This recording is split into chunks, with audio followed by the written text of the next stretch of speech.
कि हुकूमत ने पहले ही साल के दिन में कौन सी एक और बड़ी कार्रवाई डाली। ये ज़ुरैन निज़ामानी साहब हैं और एक नौजवान है। इन्होंने एक आर्टिकल लिखा, बड़ा ज़बरदस्त आर्टिकल है जिसे एक्सप्रेस ट्रिब्यून में छापा गया। ये आर्टिकल जैसे ही छपा वैसे ही इसे डिलीट करवा दिया गया। यानी अगर आप अभी जाकर देखें एक्सप्रेस ट्रिब्यून ने, तो वो आप आर्टिकल ढूंढे, आपको आर्टिकल मिलेगा नहीं, लेकिन आर्टिकल तो छप गया था, उसके स्क्रीनशॉट्स अवेलेबल हैं, तो आप उसको आप पढ़ सकते हैं, सोशल मीडिया पे आपको मिलेगा। लेकिन इस नौजवान के आर्टिकल को एक्सप्रेस ट्रिब्यून से क्यों डिलीट करवाया गया? और मेरी इत्तला के मुताबिक इसको हुकूमत ने डिलीट नहीं करवाया, इसको मिलिट्री एस्टेब्लिशमेंट ने बाकायदा दबाव डालकर डिलीट करवाया। जो उनका तरीका वारदात है वही करते हैं। मुझे नौकरी से भी उन्होंने निकलवाया था। तो एक्सप्रेस ट्रिब्यून क्योंकि मेरा इदारा है और मैंने वहां पे बड़ा लंबा अरसा काम किया है, वो छोटा मोटा दबाव तो कबूल करते ही नहीं है। वो बड़े तगड़े लोग हैं, उनकी पसली बड़ी तगड़ी है, लेकिन उन्हें ये आर्टिकल डिलीट करना पड़ा। आर्टिकल में ऐसा क्या था जिसे डिलीट करना पड़ा? ये जरा थोड़ा सा आर्टिकल का एक ट्रांसलेशन है, मैं आपके सामने रखता हूं। जो टाइटल है आर्टिकल का वो है जी, इट इज ओवर, ये अब खत्म हो चुका है, या कहानी खत्म। इसका सिंपल मतलब यह कि कहानी खत्म, आपकी कहानी अब खत्म, इसका मतलब यह है।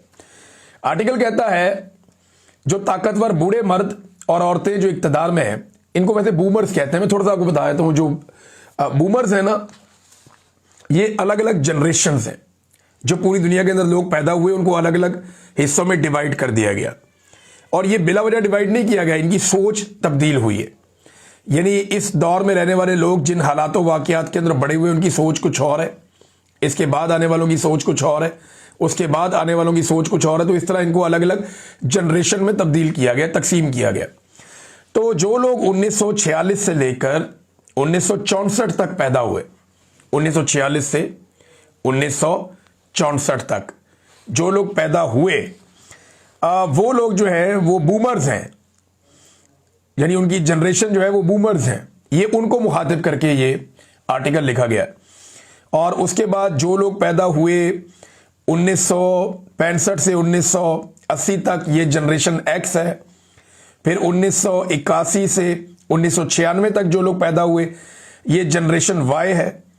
फिर उसके बाद जेन जी, जिसको जनरेशन जी कहते हैं, ये सबसे खौफनाक जनरेशन है जो कोई बात नहीं सुनती। ये 1997 से 2012 तक पैदा होने वाले नौजवान हैं, जबकि 2012 से लेकर 2025 तक अभी तक जो लोग पैदा हो रहे हैं उन्हें नाम दिया गया है जेन अल्फा। तो ये जनाब पाकिस्तान में इनकी तादाद आप देखें, जो सबसे ज्यादा मुसीबत बनी हुई है ना हुकूमत को, वो जेन जी के लोग हैं। जेन जी और जेन वाई, ये वो लोग हैं जो ब्रूटली फॉलो करते हैं इमरान खान साहब को और ये बात नहीं सुनते किसी की। ये कहते हैं कि इमरान खान को हम फॉलो कर रहे हैं और ये जर्नैलों की बात सुनने के लिए तैयार ही नहीं है। ये तकरीबन 7.5 करोड़ लोग हैं 2012 तक जो पैदा हुए, 1997 से लेकर जेन जी, और 1981 से 1996 तक जो लोग पैदा हुए, ये 4 करोड़ 60 लाख लोग हैं। ये पाकिस्तान का 20% है। तो ये जेन वाई और जेन जी, इन दोनों को आप इकट्ठा करें तो 50% लोग ऐसे हैं जो 1981 से लेकर 2012 तक पैदा हुए और ये किसी की बात नहीं सुनते। फिर एक बहुत बड़ी तादाद जो है वो जेन अल्फा की है, जो बिल्कुल छोटे बच्चे हैं, जो अभी प्राइमरी स्कूल के अंदर पढ़ते हैं या शायद उससे ऊपर नीचे हैं। ये बच्चे 8 करोड़ 75 लाख हैं और ये इमरान खान साहब के पक्के वोटर हैं। ये सारी दुनिया को पता है इस बात का।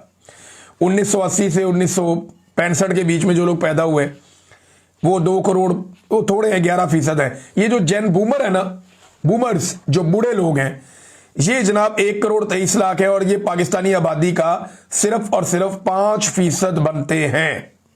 जेन वाई जो है वो भी पाकिस्तान का 20% है। ये वो लोग जो जेन वाई, जेन जी और जेन अल्फा के अंदर हैं, यानी जो यंगस्टर्स हैं, इन लोगों की तादाद मिला जुलाकर बनती है लगभग 85-86%।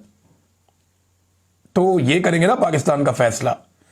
तो बूमर जो है वो कंट्रोल कर रहे हैं। अच्छा, ये अब कहें ताकतवर बूढ़े और मर्द और औरतें जो इक्तदार में हैं, उनके लिए ये खत्म हो चुका है कहानी अब।